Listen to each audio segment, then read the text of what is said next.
One thing that makes me incredibly grateful is about a year ago, my dog, Harvey, had a stroke. And luckily, he's pretty much fully recovered. But my dog is like my child. So for me, it was this Mm. absolutely horrendous experience. And it really gave me a new lease on life where just little moments of being there and having him around brought so much joy.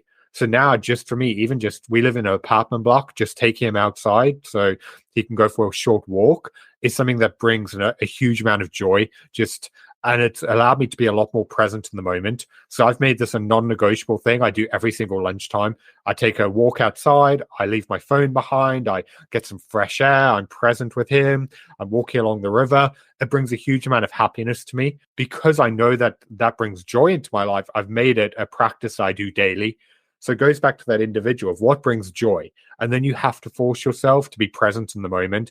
So how do you remove anything that could distract you? Usually that's your phone, it's devices, it's something that's stressing you out, whatever that is. How do you actually make sure that that's not getting in the way so that you can be in the moment and feel more of it? Stay connected to gratitude. Hit the follow button right now and join thousands of listeners tuning in each week. We're the Gratitude Seekers. Come join us.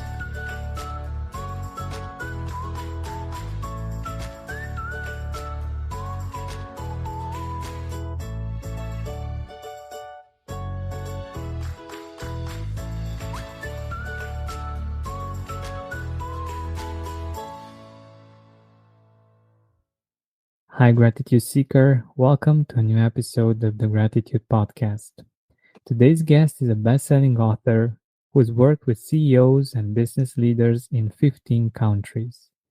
He's currently in the build-up of his new book, Maybe You Should Give Up, 7 Ways to Get Out of Your Own Way and Take Control of Your Life, which is hitting the stores in June.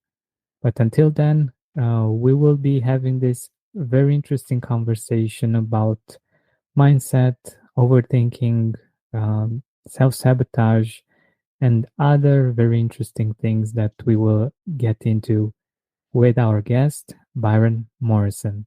Welcome, Byron, to the Gratitude Podcast. Hey, thanks for having me on today. My pleasure. So let us know a little bit more about you. I wanted to keep my intro short so that you can help us understand more about where you come from and how you got here. Yeah, sure. So my journey to what I'm doing today very much began over a decade ago. At that point in my life, to be honest, I really wasn't in a great place. I was struggling with my weight. I had no confidence. I was stuck in a job that I was burnt out, and every single day was a challenge to get through.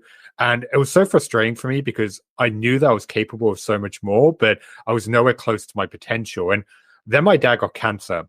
And during his treatment, he had most of his bowels surgically removed, and he spent 25 days in ICU, most of that on life support and breathing through a tracheostomy. And that for me was the wake-up call that something had to change, because luckily he pulled through, which is something that I'm eternally grateful for. But that took me on a journey of transformation where I was determined to turn my own life around. So that got me into personal development. I started learning everything I could about mindset, nutrition, changing behaviors, and really focused on getting my life on track. Once I did, I took everything I learned and it went to be the foundation of my first best-selling book, Become a Better You. And I started my business helping people from around the world really take control of their lives. That's really built up over the last 7-8 years where I've had the opportunity to work with people in 15 different countries. I've written 2 more best-selling books. And one of the things I've seen time and time again is the biggest reason most people struggle to change is because they get in their own way. They know what to do, but inevitably they sabotage their own success, which was something that I'd struggled with for so many years on my own path. So that was why I took everything that I learned from helping people really get out of their own way. And it's gone into be the foundations of my new book, Maybe You Should Give Up. So yeah, that's very much just a bird's eye overview of what I've been doing for the last decade. Wonderful, wonderful. And just as a side note, which I think it's really interesting, you have we have a relationship, a bond in the sense that Your better half is Romanian, right? Yeah, she is. She's been in the UK for over 10 years now, but yeah, we do generally go back to Romania about once a year or so. A bit less since the pandemic and everything hit, but yeah, I think we'll probably be going back in the next few months. Yeah, wonderful, wonderful. So, yeah, the first thing that I wanted to ask you is, um, what does it mean to actually take control of your life? So for me, taking control of your life is all about figuring out, okay, what is the life that you actually want to be living and what do you need to do to turn it into a reality? Because every single person's got goals and dreams and the way that they want their life to actually look. But a lot of the time we settle for less or we don't take action on the goals that are going to get us there. So this is where a lot of people start getting frustrated because they're spending their days in jobs or careers where they're unfulfilled, where they're in relationships where they're not happy, where their health is not at the level that it wants to be. So it's all about figuring out, okay, what does the life that you want to be living look like? And what do you need to do to actually get there and take control of it? Hmm. And what are the things that people usually um, sabotage themselves with? Generally, across the board, I find the biggest areas that we sabotage ourselves are in our health, our relationships, and then also our professional success. It varies from person to person, but it's very much when someone is in a situation where they're not happy with how things are going for them. They know what they need to do to change it, but inevitably their actions are counterproductive and they end up actually getting in their own way. It's like someone who's on a diet who knows that in order to lose weight and get in shape, they need to eat healthier and exercise. But then they have a long day and they go and eat a tub of ice cream, or they just don't feel like working out that day. So they skip the gym and sit on the couch watching Netflix. So it's whenever you know what you should be doing, but you just don't do it. Mm, yeah, that makes a lot of sense. And how can we start to shift this? Like for instance, if like in our case, our listeners want to start the gratitude habit, how can they apply what you just said so that they won't sabotage themselves? So, for me, one of the biggest reasons why most people don't achieve their goals is they focus too much on what they want and they don't figure out who they need to become in order to make it a reality. So, that's why the first place I always start with people that I'm working with is we need to figure out who is that next level version of themselves? Who is that version of them who's actually achieved their goals? Because once we have that clarity, that's when you can reverse engineer the journey. And anyone listening to this now can do exactly the same thing. Just think about, okay, who do you want to be in 90 days? What do you want to have achieved? And what does that version of you look like? With that in mind, how do you reverse engineer the journey? What is that version of you who's achieved their goals, done every single day that's got them to where they are? That's going to show you the habits, the routines, the behaviors that you need to take on and build to get you to where you want to be. And then when you in situations where you don't want to follow through, you can no longer rely on your current level of thinking because your mindset and behaviors that got you to where you are isn't going to help you become that person. So in those moments, you really need to catch yourself and think, what would the person I want to become do right now? Would they skip the gym? Would they eat that bowl of ice cream? Or would they hold themselves to a higher standard? Sometimes just having that mental conversation with yourself and putting yourself in the shoes of the person you want to become can be exactly what you need to do in order to take action. So you're taking willpower and motivation and everything else out of it. And you're just focusing on, okay, if I want to create this life, this is what I need to show up as in order to make it happen. So for me, that's very much the first step in starting to build momentum and confidence. Mm, yeah, that makes a lot of sense. So basically, having a clear picture of who we want to be uh, after a while, like in 90 days or so, and going back from that and Yeah. taking the right steps so that we can actually become that version that we visualize, basically, right? Yeah, and it also helps you create a plan because a lot of the time people go into wanting to make changes just hoping for the best. Whereas if you sit down and really think about, okay, this is where I want to be in 90 days, what actions would I need to take to get there? And the reason why I like 90 days is it's tangible. Whereas a year is a really long time and so much can change. Whereas if you think 90 days in the future, you can map it out. Okay, if this is where I want to be, what would I need to do every single week to get there? Then weekly, you can reassess. You can think what went right, what didn't go as well, where do you need to pivot and change course, and you can track your journey along the way. So when it feels tangible, you can actually start making progress. And this is one thing that I see so many people getting in their own way because they just focus on the end result, but they don't figure out the actions they need to actually take. So it's just really breaking it down on a foundational level of, okay, this is what you need to do to get there, and then pushing yourself to show up and do the best you can every single day. Yeah, that makes perfect sense. And let's take an example. So, like I said, if we want to become a grateful person in 3 months, in 90 days, so that would mean that we would be most of the time grateful and much more cheerful. And so, how would we break that down? How would we know which are the steps? This podcast is sponsored by BetterHelp. When you feel like your best self, connected to gratitude and the abundance of life, everything seems possible. Thing is, we don't always feel like that. I know I can get stuck in my own head, and without asking for help, it can take me quite a while to get out. Sometimes solutions are so simple though, and right in front of us. We just don't see them unless we have someone beside us asking the right questions. BetterHelp gets you meshed with a licensed therapist to help you overcome what you're going through, asking those exact right questions for you. Better yet, you don't even need to go anywhere to do it. You can talk to your therapist by text, chat, phone, or video, however you feel more comfortable, whenever you have the time. If you want to live a more empowered life, therapy can get you there. Visit betterhelp.com/gratitude today to get 10% off your first month. That's BetterHelp, HELP.com/gratitude. Have you tried Green Chef? It's the #1 meal kit for eating well with options for every lifestyle. Keto, vegan, vegetarian, fast and fit, Mediterranean, and gluten-free. Green Chef is now owned by HelloFresh, and with a wider array of meal plans to choose from, there's something for everyone. I love switching between the brands, and now you, my dear gratitude seekers, can enjoy both brands at a discount with me. Try fast and fit recipes under 750 calories, ready in less than 25 minutes.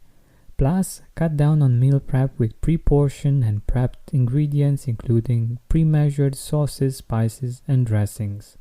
I love the idea of not having to think too much about cooking and groceries. I can focus on other things and still eat healthy. Green Chef is the only meal kit that is both carbon and plastic offset. They offset 100% of their carbon footprint, as well as 100% of the plastic in every box. Go to greenchef.com/gratitude60 and use code gratitude60 to get 60% off plus free shipping. You heard that right. Go to greenchef.com/gratitude60 and use code gratitude60 to get 60% off plus free shipping. So you need to figure out, okay, what does that look like in your mind? So if you say, okay, I want to be a more grateful person in 90 days, you need to be clear on what would that actually look like. So what does that mean for that person? Then you can start figuring out, well, in order to, what's missing right now that you're not doing that's stopping you from being grateful? So that could be a case of you're too caught up in the stresses of everyday life and you're not taking time to spend with your family or to reflect on your progress or to take some time every single day to stop and really think about what went right, what do you need to be grateful for. That could mean that those are the key things that you need to begin with. So it could be taking some time at the end of every single day or every morning to just stop and be like, okay, this is what's going right. These are the things that are really working for me. I'll give you a perfect example of it. One thing that makes me incredibly grateful for is about a year ago, my dog, Harvey, had a stroke. And luckily, he's pretty much fully recovered. But my dog is like my child. So for me, it was this absolutely horrendous experience. And it really gave me a new lease on life where just little moments of being there and having him around brought so much joy. So now, just for me, even just we live in an apartment block, just taking him outside so he can go for a short walk is something that brings a huge amount of joy. Just and it's allowed me to be a lot more present in the moment. So I've made this a non-negotiable thing I do every single lunchtime. I take a walk outside, I leave my phone behind, I get some fresh air, I'm present with him, I'm walking along the river. It brings a huge amount of happiness to me. And this is because I know that that brings joy into my life. I've made it a practice I do daily. So it goes back to that individual of what brings joy. And then you have to force yourself to be present in the moment. So, how do you remove anything that could distract you? Usually that's your phone, it's devices, it's something that's stressing you out, whatever that is. How do you actually make sure that that's not getting in the way so that you can be in the moment and feel more of it? Mm, that's wonderful, and I totally agree with this. We need to schedule time to be away from all of these things that are always trying to get our attention. There are so many things nowadays too that are um, trying to get us to pay attention to things that might or might not be relevant for us in the moment, and it just creates a state of anxiety. It's instead of enjoying the moment, the experience that we're having in that moment, we're just in a reactive mode, and yeah, that's not the best place to be. And yeah, Yeah. I love the idea. Yeah, I talk about that a lot in my book, Maybe You Should Give Up, where one of the biggest really destroyers of our happiness is our tendency to focus too much on the future and problems that haven't happened yet. And the issue with that is a lot of the time we can build them up in our mind as this huge catastrophe. So we put ourselves through all of the Mhm. stress and overwhelm. And then in the end, it's not actually that bad. And that's why one of Yeah. my favorite quotes is if you stress about something before it happens, you're essentially putting yourself through it twice. And that's why one of the central themes of the book is getting someone to slow down, to stop focusing on the past or the future, and instead pull their attention into the present. Because as cheesy as it sounds, happiness doesn't come from some outcome off in the future, and instead it comes from the process. And the process takes place in the present. And this is why, for a lot of the time, when you want to be happy and grateful and fulfilled, it comes down to you being able to be in the very moment, to center and ground yourself with what's actually going on. And this is something that I see so many people struggle with because their attention's always on what they need to get done, or they're focusing on problems that may come up, or they're just living in the past, focusing on things they can't change. And it's just going back to that reactive state of mind that just leaves them stressed and overwhelmed where they can't actually enjoy life.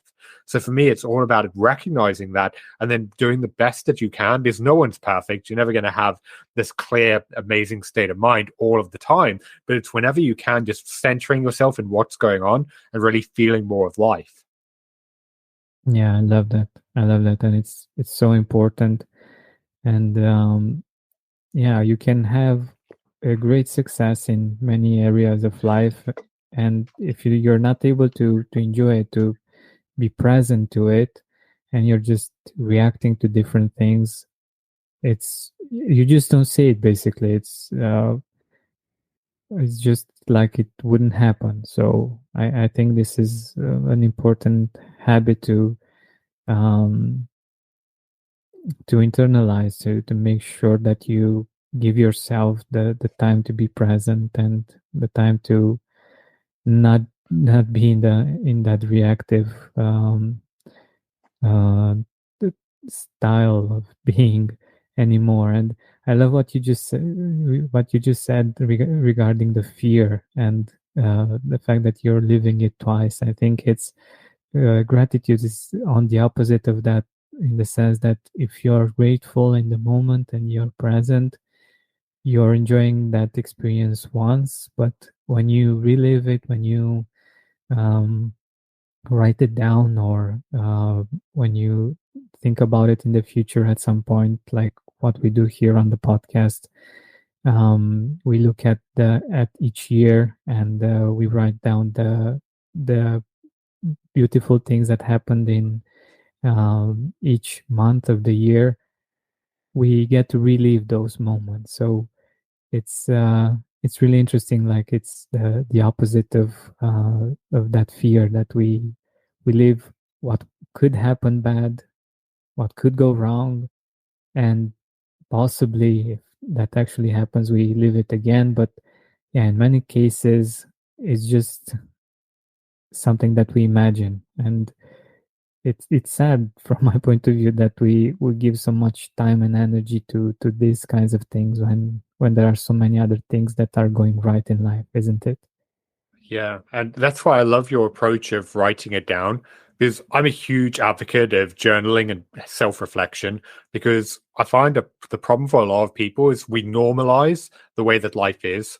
So something that you were struggling with 6 months ago, maybe you had a big challenge in your career or a relationship and you really focused on improving it. The fact that you've made these big changes, you've just got used to them. So you've forgotten what you were going through back then. So this, for a lot of people, gets them to really forget how much progress they've actually made. So they get frustrated with the fact that they're not further along.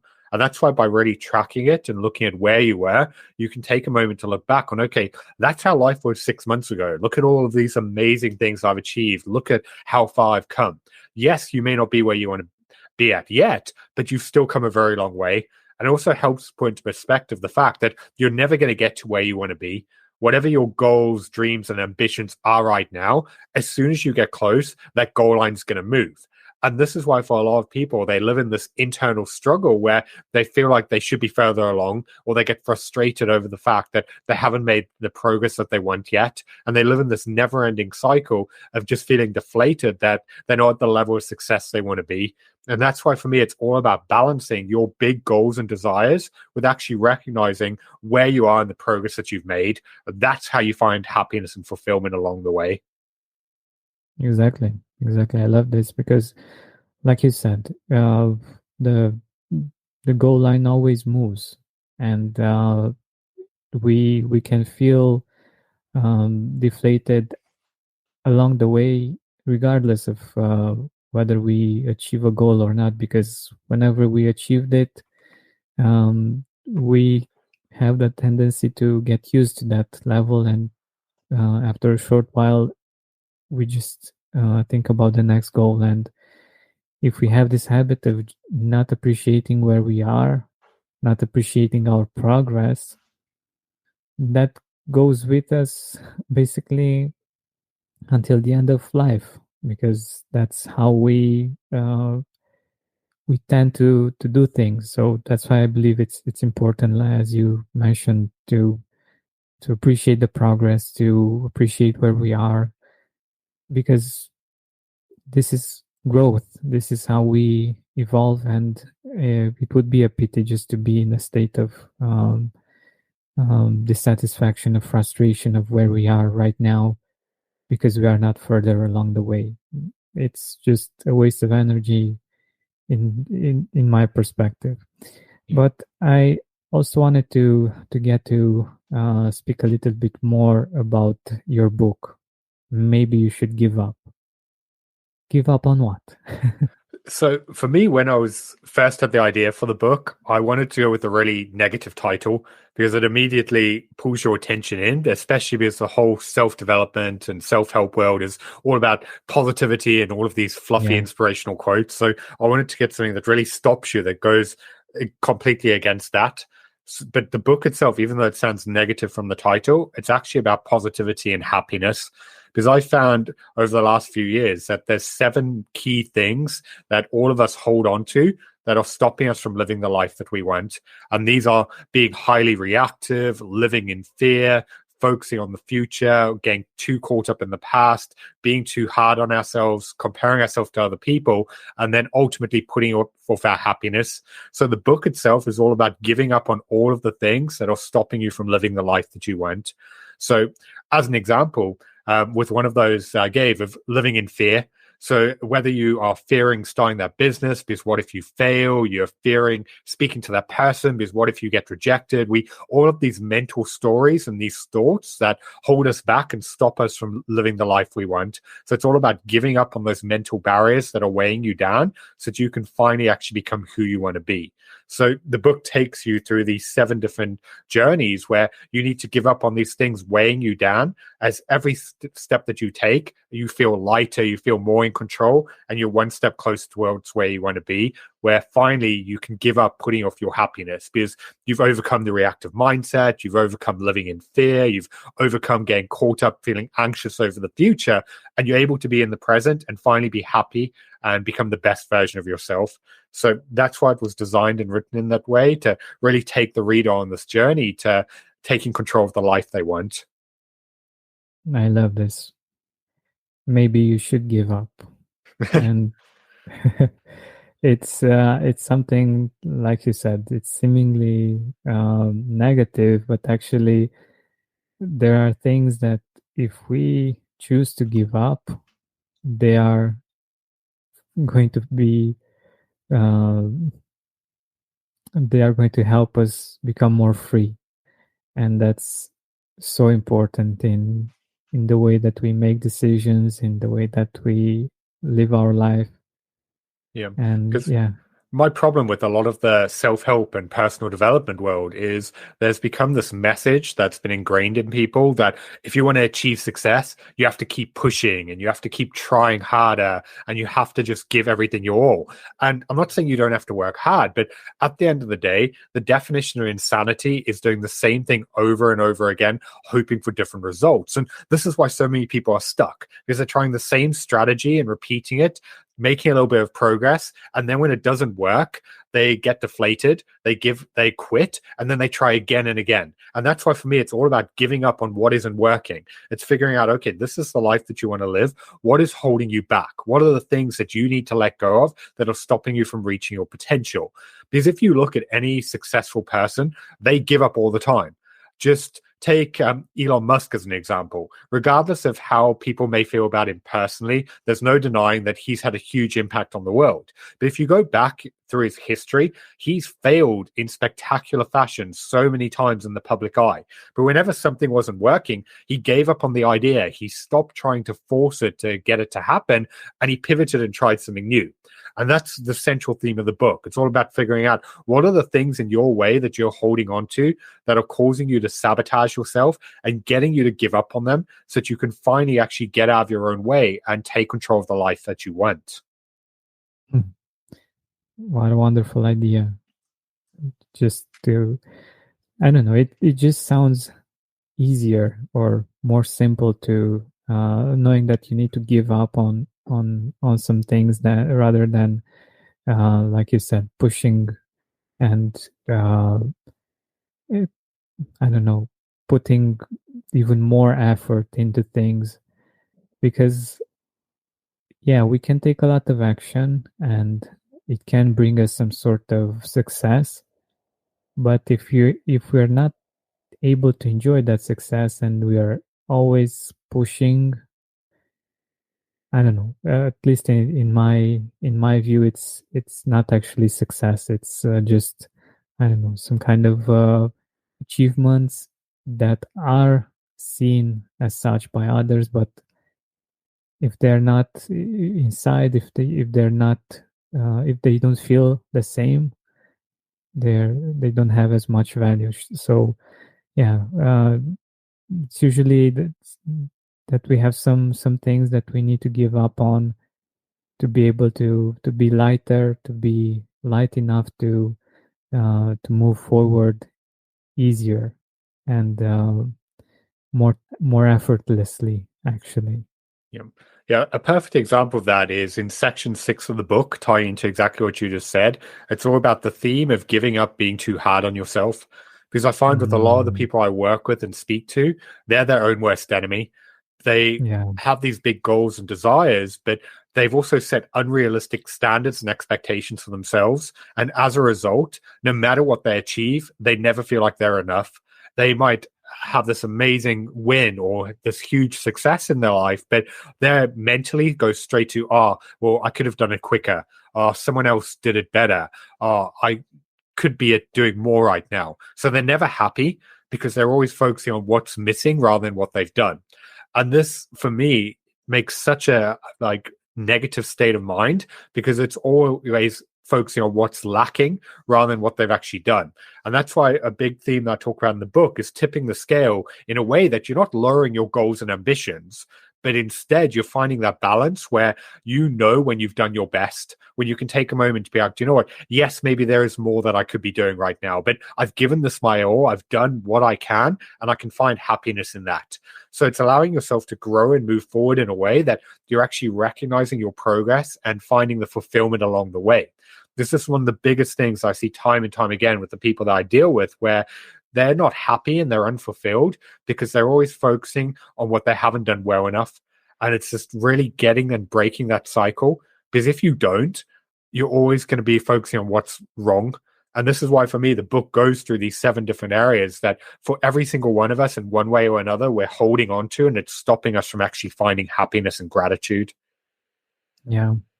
And how can we stop this? How can we stop being harsh on ourselves? For me, the starting point is recognizing and being aware on what you've actually done. Because if you're always focusing on the future and you're focusing on where you want to get to, you're not going to be in the present. So it's just taking time to recognize, okay, do you know what? This is what I've achieved. This is what's gone right. This is the progress I've made, and internalizing and coming to terms with actually you gave this your all and you did your best. And that's not saying lowering your standards, but it's just being aware on what you've actually put into it. Because if you're just completely oblivious to that and you're always just focusing on where you haven't done enough or what you still have to achieve, you're living in the future. So you have to pull it into the present. And this goes back to what we spoke about before of tracking and monitoring your journey and really recognizing how far you've come and where you've shown up and done your best. Because if you haven't put in the effort, then obviously you're going to beat yourself up and you're going to feel bad about it. But if you can look at your progress and what you've done and you can say, do you know what? I've put in the work. I've done my best. I've worked hard on this. That's where a lot of the time you can start actually feeling better about it. So it all comes from having that awareness over what you're actually doing. Because if you're just getting caught up in what's happening, you're never going to be able to feel the moment and what's going on. Definitely. And this links, in my view, to our ability to not compare with others. How can we go about that as well? Yeah, this is actually another one of the central themes of the book, because I find that for far too many people, the reason why they're not happy is they're constantly comparing themselves to everyone else. You see it all the time. People go on social media and they're scrolling and they're feeling bad about that person's on their dream holiday or that other person's cramming another 6 a.m. workout. And you see all these things and you build up mental stories about what they mean. But at the end of the day, what you have to remember is people only show you what they want you to see, meaning what you actually view on social media is someone else's highlight reel. So it's completely unfair to compare what's going on in your life to the best bits of someone else's. And you also don't know truly what's going on. Like that person who's on their dream holiday, they could have maxed out their credit card, or that person who's in the gym at 6 a.m., they could be doing that because they've got an unhappy marriage and they're trying to get away. And it's their only place where they can have some headspace. So it's just all about recognizing that actually you don't know what's going on in that person's life. And at the end of the day, it's irrelevant, because even if that person's amazing and having the time of their life, they're great, good for them. It's all about recognizing that you don't have to compare yourself to others because you're on your own path and your own journey. And this is why the guidance that I give in the book of the way that you stop comparing yourself to other people is, firstly, you have to know what you want. You need to know, do you know what? This is the life that I want to be living. Because when you have that clarity, you can see what other people achieve and you'll be like, amazing, good for them. I don't want that though. I want this, and you can focus on it. And step number 2 is you have to get a tunnel vision where you block out everything else and you just focus on yourself. Because if you don't, you're always going to fall into that comparison trap. So going back to the first point, I'll give you a perfect example of this. When I first started my business, a big part of the reason why was because I wanted to work for myself. I wanted to do my own hours. I wanted to build a life of freedom. But a couple of years into it, a few of my friends were doing really well. They were advancing in their career. They were settling down. They were having kids. And I started to feel like I was failing. I was like, compared to them, I'm not where I should be in life. And then I realized, you know what? I didn't want any of those things. I didn't want a career. I didn't want to be tied to a mortgage with kids. I wanted to travel, to see the world, to live my own life. So it was an unfair playing field that I was comparing myself on. But the reason why I felt that way was because I hadn't internalized what I actually wanted. When I did and I put that into perspective, I could just block it out, be happy for them, and focus on my own life. So, like I said, the way that you break that trap is figure out what it is you truly want and then get a tunnel vision focusing on your goals. Yeah, that makes perfect sense. When you know what you want and who you are, yeah, it's much easier to see other people's success or achievements in a different way, and maybe just get inspired if that's the case, or just be happy for them. I think this is the best place to be in, and yeah, by knowing what you want and who you are, everything is much more clear, and you don't feel the need actually to compare that much, because you know that it's just something else. It's a different kind of life that they chose, and yeah, you're on your way. And if we think about the other points that we mentioned, the fact that we appreciate where we are and our progress, that makes it so much easier for us to enjoy the ride, to enjoy the whole process, and like you said, to keep having ambitious goals, and to keep wanting to evolve and be better in all aspects of life. Yeah, it just goes back to being aware of what you want and the life you want to create, and also recognizing that just because someone else is winning doesn't mean that you're losing. Because a lot of people get caught Mhm. and they're like, oh, if all of these people are doing really well, that means I'm doing badly. And that couldn't be further from the truth. It's just recognizing that, do you know what? Other people are on their own path and they're going to have successes. And that's amazing. Like when you start building other people up, when you feel happiness for the fact that they're achieving what they want, the world becomes a better place. Like we don't have to live in a situation where everything's all about, oh, other people need to be failing for me to feel like I'm doing well. That just brings resentment and also unhappiness. So I'm a big believer in just going in of wanting to build other people up, to want other people to win, because that means that they're actually living a happier life. So it's just internalizing that, do you know what, you're on your own path, focus on what you want, and also cheer for everyone else around you as well. Exactly. And I also wanted for us to get to another interesting point that I've seen you mention. So there is this light when it comes to success, but there's also the shadow of success. What is that shadow of success? So for me, whenever you shine a light on something, there's a shadow as well. And a lot of people over glamorize and have this idea of what success actually is. And it's everywhere you look. You just go on social media, you see these people where they've built up the mind that running a business and being successful is all about private planes and fancy parties and endless cash. Whereas anyone who's actually been on the other side of that knows that that couldn't be any further from the truth. The reality is that running a business and reaching a high level of success is incredibly stressful.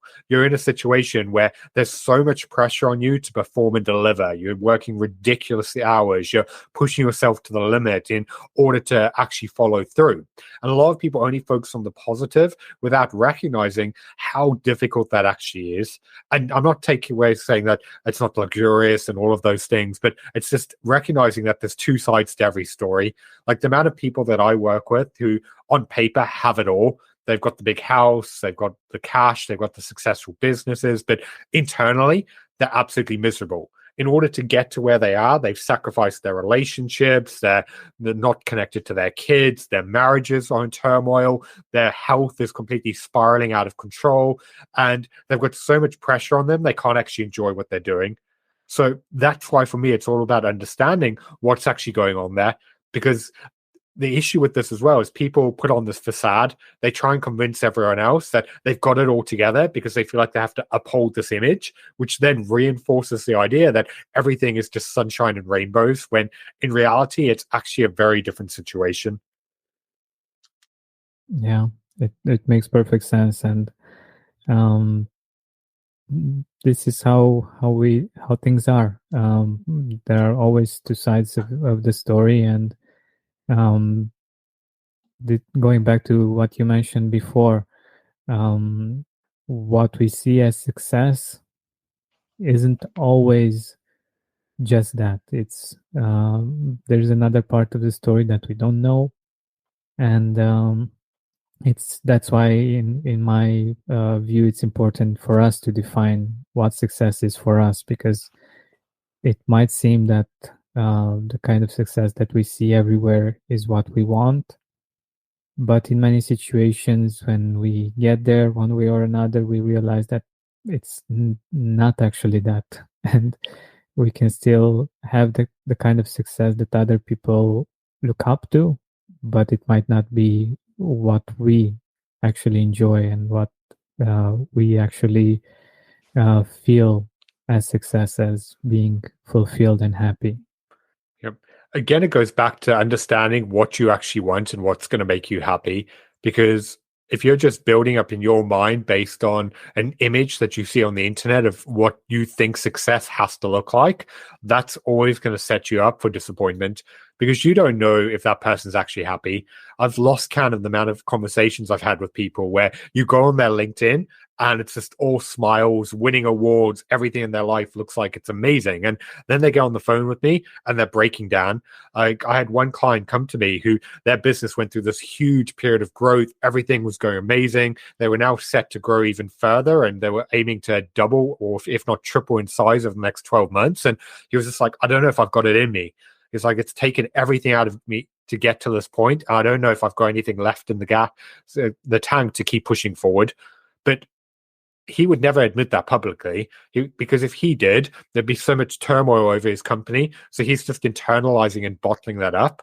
And that's why, going back to what I said, you have to understand that people only show you what they want you to see.